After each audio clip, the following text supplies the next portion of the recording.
Morning student, आज हम topic जो डिस्कस करेंगे उसकी शॉर्ट ट्रिक मैं आपको बता देता हूँ। जो इसका लॉन्ग मेथड है वो हम नेक्स्ट डे से शुरू करेंगे। वो आपका है बॉन्ड ऑर्डर।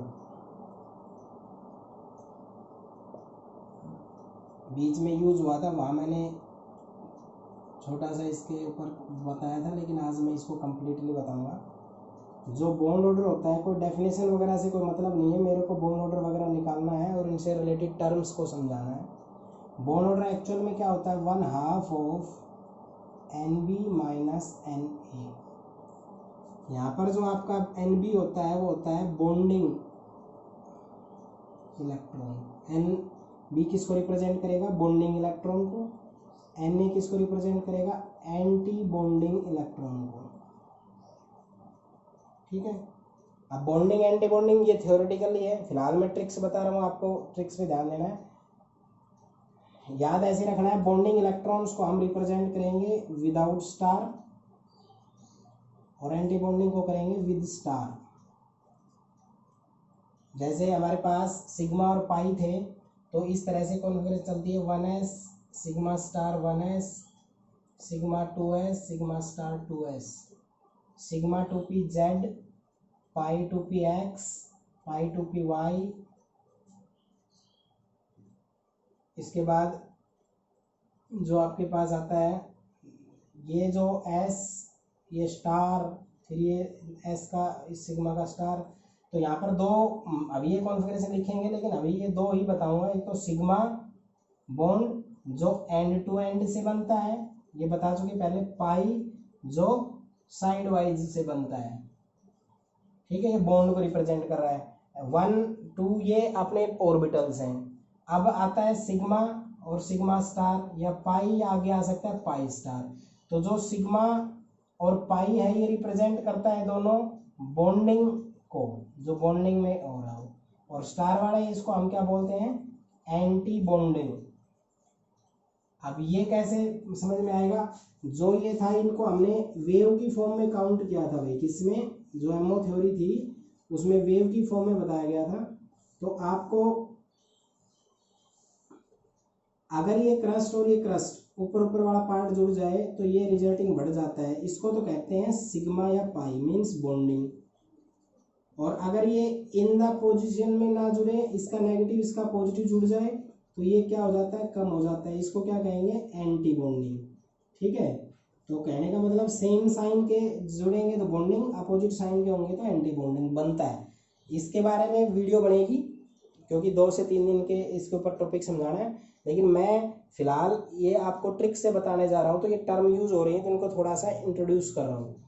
अब आपको जैसे ही ये आपको बॉन्डिंग एंटी बॉन्डिंग पता चल जाएगा, तो यहाँ से ये सिर्फ ये वाला पॉइंट याद रखना। अब तक आपने ये स्टार विदाउट स्टार ये देखने ही नहीं है। मैं ट्रिक्स ऐसे बताऊंगा आपको सीधे जो मैं बताऊं उस तरीके से बॉन्ड ऑर्डर वगैरह सब आ जाएगा आपका।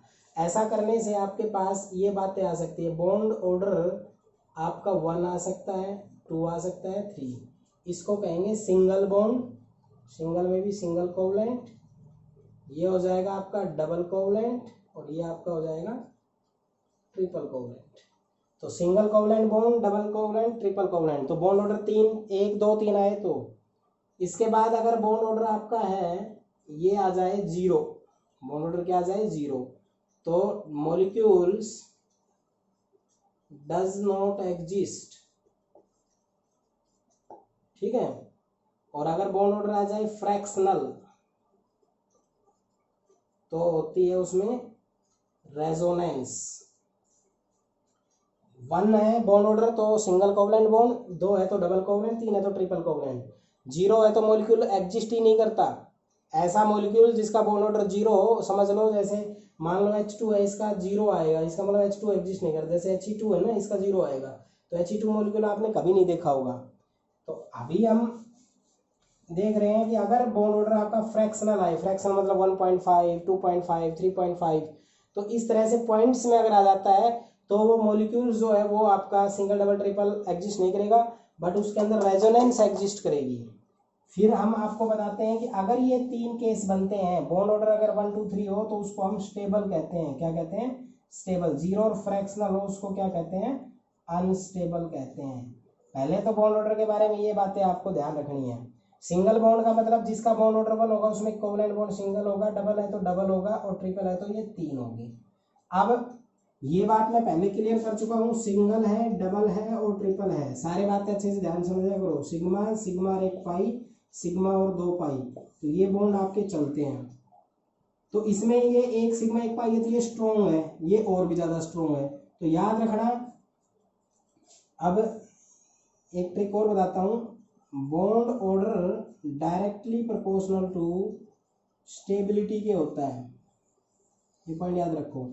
जीरो है तो अनस्टेबल, फ्रैक्शन है तो अनस्टेबल, और अगर ये 1 2 3 में है तो आपको याद रखना है कि जितना ज्यादा बॉन्ड ऑर्डर होगा उतनी ही ज्यादा हमारी स्टेबिलिटी होगी। तीसरा पॉइंट आपको याद रखना है, जो बॉन्ड ऑर्डर होता है वो इनवर्सली प्रोपोर्शनल किसके होता है, बॉन्ड लेंथ के, यानी कि बॉन्ड ऑर्डर ज्यादा होगा तो बॉन्ड लेंथ कम होगी, ठीक है। बॉन्ड लेंथ मतलब बॉन्ड के बीच की डिस्टेंस, जैसे ये 3 है, मान लो इसका ये तो कब आता है जब बॉन्ड ऑर्डर 1 हो, ये कब आता है जब बॉन्ड ऑर्डर 2 हो, ये कब आता है जब बॉन्ड ऑर्डर 3 हो। तो 3 अगर है तो इसका मतलब ये बॉन्ड ऑर्डर इसका 3, इसका 2, इसका 1, तो bond order inversely bond length के है, तो इसकी बॉन्ड लेंथ सबसे कम होगी, फिर इसकी होगी, फिर इसकी। रीजन कि ट्रिपल बॉन्ड है तो ये क्लोजली पैक होगा, क्या होगा, क्लोजली पैक, ये थोड़ा सा हो और ये थोड़ा सा और कम। तो कहने का मतलब हुआ bond order directly proportional to stability, जितना ज्यादा बॉन्ड ऑर्डर होगा उतनी ज्यादा स्टेबिलिटी होगी। दूसरा, bond order inversely proportional to bond length, अगर आपकी बॉन्ड लेंथ ज्यादा है तो बॉन्ड ऑर्डर क्या होगा आपका, सॉरी, बॉन्ड लेंथ अगर ज्यादा है तो बॉन्ड लेंथ क्या होगी आपकी, कम होगी। बॉन्ड ऑर्डर 1 2 3 हो तो स्टेबल, जीरो फ्रैक्शनल हो तो अनस्टेबल, जीरो पे मॉलिक्यूल एग्जिस्ट नहीं करेगा, और अगर फ्रैक्शनल है तो रेजोनेंस एग्जिस्ट होगी। ये बॉन्ड ऑर्डर के बारे में आपको याद रखना है। आप कहोगे सर आपने ये क्यों लिखा, बॉन्डिंग एंटी बॉन्डिंग कैसे देखेंगे, ये लॉन्ग मेथड में देखेंगे, जब मैं कल नेक्स्ट वीडियो जो बना के आपको दूंगा उसमें लॉन्ग मेथड से ये आपको कैसे बताना है ये मैं बताऊंगा। अब आपको शॉर्टकट तरीके से ये अगर पॉइंट्स जिस बच्चे के याद हैं वो स्टूडेंट इस थ्योरी का 90% काम ट्रिक से ही कर देगा। देखते ही आपको याद रखना है, ट्रिक्स मैं आपको बता रहा हूं।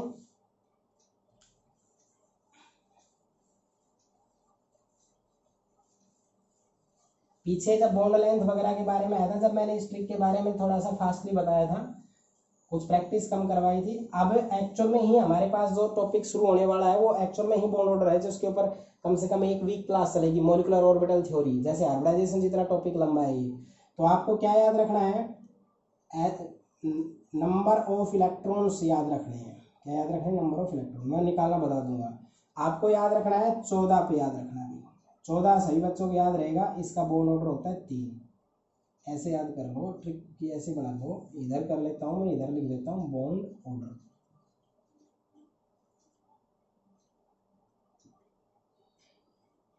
चौदह पे आपका 3 हो गया, आप 1 इलेक्ट्रॉन बढ़ाओ 15, बॉन्ड ऑर्डर 0.5 कम कर दो, तो इसमें क्या लिखना है ट्रिक्स में, increase 1 electron and decrease 0.5 bond order. ये ट्रिक्स पहले फिलहाल काम करेगी। 1 इलेक्ट्रॉन बढ़ाया, बॉन्ड ऑर्डर 0.5 कम हो गया, फिर आपने 1 बढ़ाया, फिर आपका कम हो गया, फिर आपने बढ़ाया,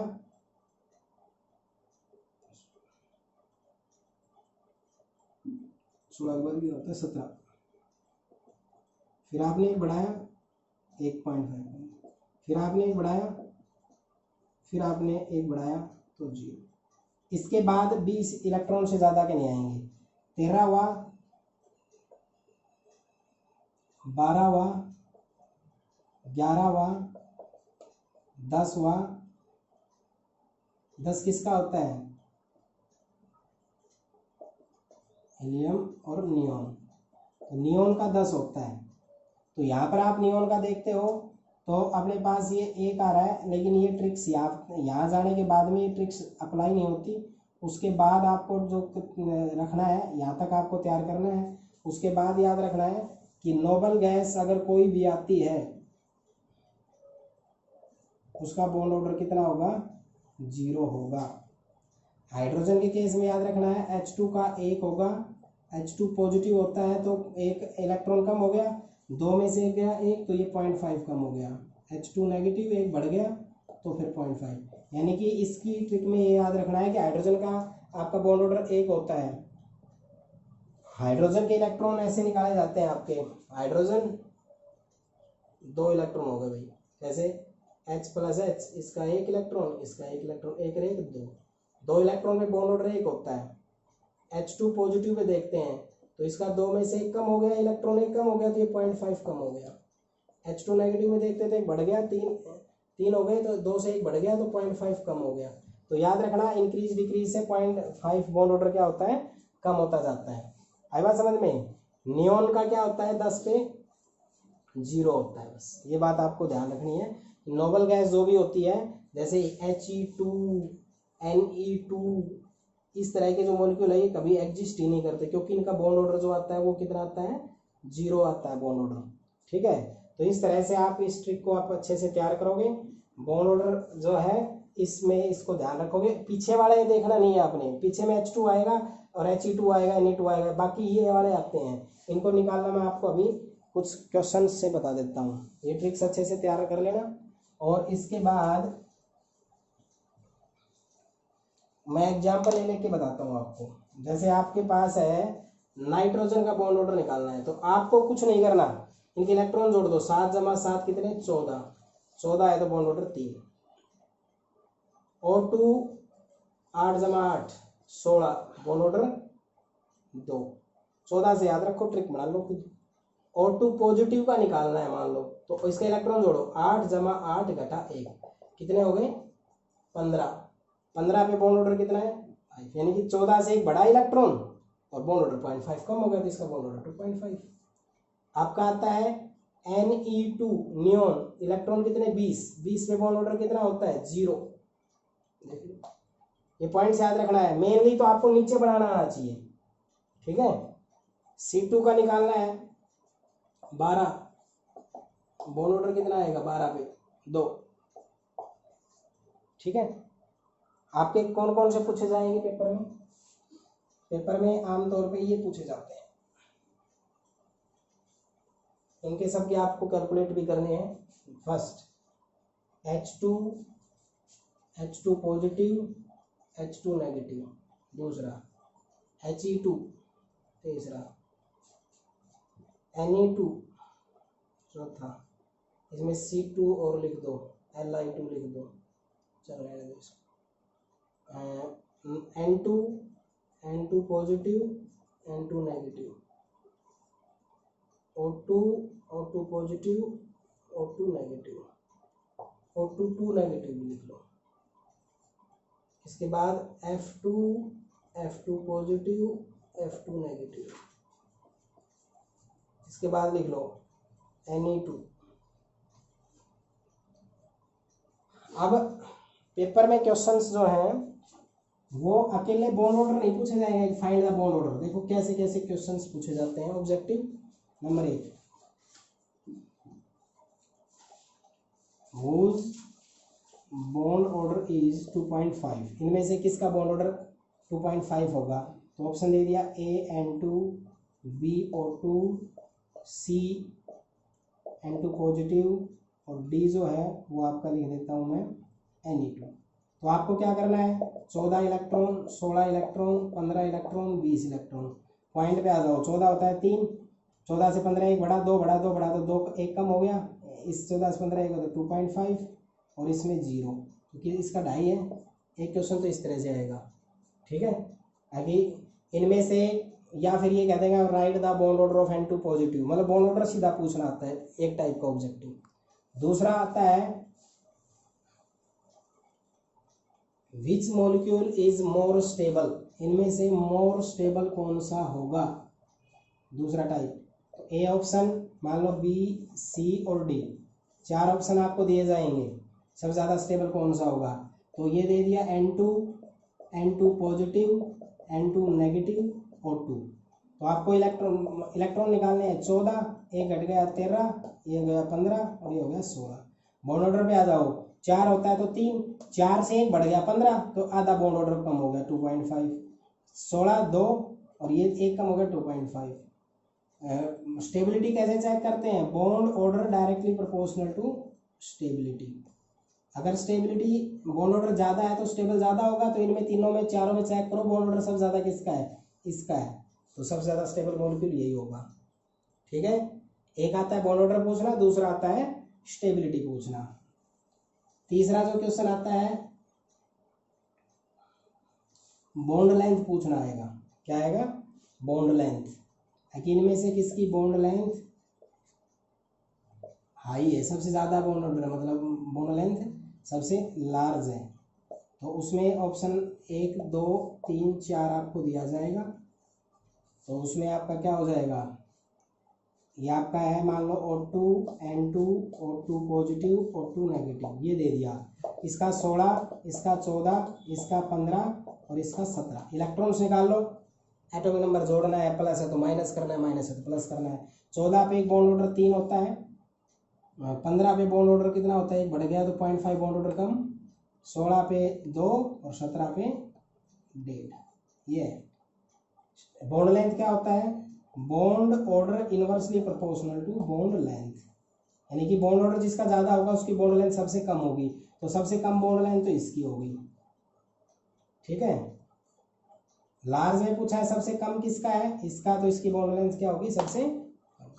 रेजोनेंस भी पूछ सकता है। अगला क्वेश्चन आ सकता है कि बॉन्ड लेंथ के बारे में क्वेश्चन ऐसे भी आ सकता है आपका कि अरेंज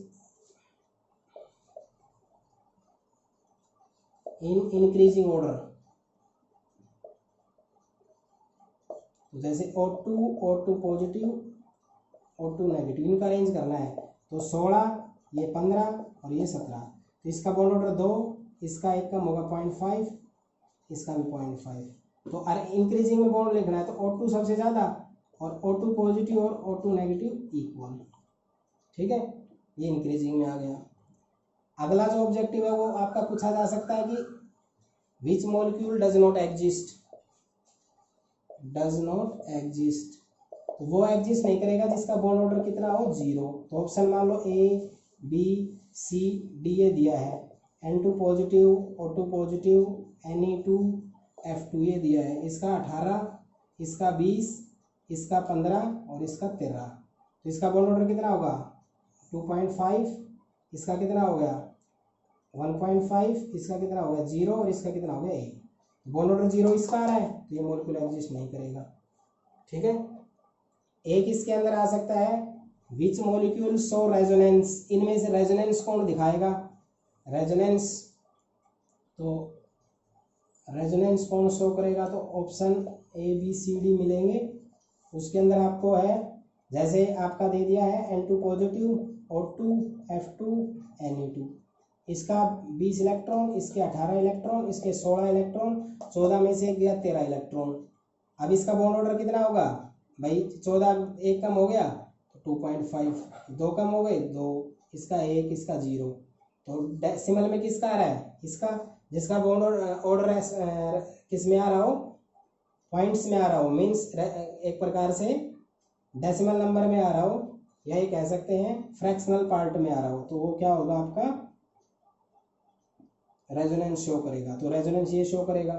तो या अलग अलग डायरेक्ट में आ जाएंगे या इंक्रीज या डिक्रीज में 4-5 दे देंगे उनको, इंक्रीजिंग और डिक्रीजिंग में आपसे पूछ सकता है। तो इस तरह से ये आपको बॉन्ड ऑर्डर निकालना है। तो इस आगे जो 5 दिन थ्योरेटिकल समझाऊंगा उस पूरे का कंसिक्वेंस मैंने आज बता दिया है। ठीक है, ये ट्रिक से आप bond order, stability, bond length, resonance, ये सब आप दिखा सकते हैं किसी मॉलिक्यूल का। और हम बॉन्ड मॉलिकुलर ऑर्बिटल थ्योरी, उसकी पोस्टुलेट्स और उनके बेस पे डायग्राम बना के जो थ्योरेटिकली पोर्शन है जिनमें निकालना यही है, वो सब हम आपको नेक्स्ट वीडियो में बताएंगे। इसको आप अच्छे से तैयार करो। इसके अंदर आपको बस ध्यान रखना है, एक तो H2 का अलग से ध्यान रखना है। H2 होते हैं 2 इलेक्ट्रॉन, तो 2 पे बॉन्ड ऑर्डर 1 होता है। अगर 2 से H2 पॉजिटिव होता है तो इसका 1 इलेक्ट्रॉन कम हो गया, 1 इलेक्ट्रॉन बच गया, तो आपका बॉन्ड ऑर्डर 0.5 कम हो जाएगा। अगर 1 बढ़ गया तो आपका बॉन्ड ऑर्डर 0.5, यानी कि H2 में याद रखो कि अगर बॉन्ड ऑर्डर इलेक्ट्रॉन 1 बढ़ता है तो बॉन्ड ऑर्डर 0.5 कम हो जाता है। दूसरा याद रखना है He2 का, जो नोबल गैसेस होती हैं जिनका जैसे He2, Na2, Ar2, Xe2 ये कभी भी एग्जिस्ट नहीं करते हैं, यानी कि ये हमेशा मोनो एटॉमिक स्टेट में होते हैं। और मोनो एटॉमिक स्टेट का मतलब होता है किसी से बॉन्ड नहीं बनाना। और ये क्या रिप्रेजेंट करता है, बॉन्ड ऑर्डर, किसी के साथ बॉन्ड फॉर्मेशन को बताता है। तो किसी का मॉलिक्यूल का बॉन्ड ऑर्डर 0 होने का मतलब है कि उस मॉलिक्यूल के अंदर कोई बॉन्ड एग्जिस्ट नहीं कर रहा। किसी में कोई बॉन्ड एग्जिस्ट नहीं कर रहा, उसका मतलब है कि वो मॉलिक्यूल ही एग्जिस्ट ऐसे नहीं कर सकता है। तो जिसका बॉन्ड ऑर्डर 0 आए वो बॉन्ड मॉलिक्यूल एग्जिस्ट करता नहीं है। तो नोबल गैस कभी भी मॉलिक्यूल एग्जिस्ट करते नहीं है नोबल गैस के, इसलिए उनका बॉन्ड ऑर्डर 0 आएगा। बाकी ट्रिक्स याद रखनी है। 14 पे 3 याद रखो, 1 इलेक्ट्रॉन बढ़ा 0.5 बॉन्ड ऑर्डर कम हुआ, 1 इलेक्ट्रॉन बढ़ा 0.5 बॉन्ड ऑर्डर कम हुआ, 1 इलेक्ट्रॉन बढ़ा 0.5, इस तरह से आपका चलता जाएगा। 20 इलेक्ट्रॉन के बाद मोलिकुलर ऑर्बिटल थ्योरी आपकी फेल हो जाती है। 1 से लेकर 20 तक आप कर सकते हो, बाकी किसी के लिए भी नहीं कर सकते। आप कहोगे सर बीच में मॉलिक्यूल बच गया, Li2 है ये, इस तरह के मॉलिक्यूल बहुत ही रेयर एग्जिस्ट करते हैं। जो एग्जिस्ट करते हैं वो मैंने सारे आपको लिख दिए।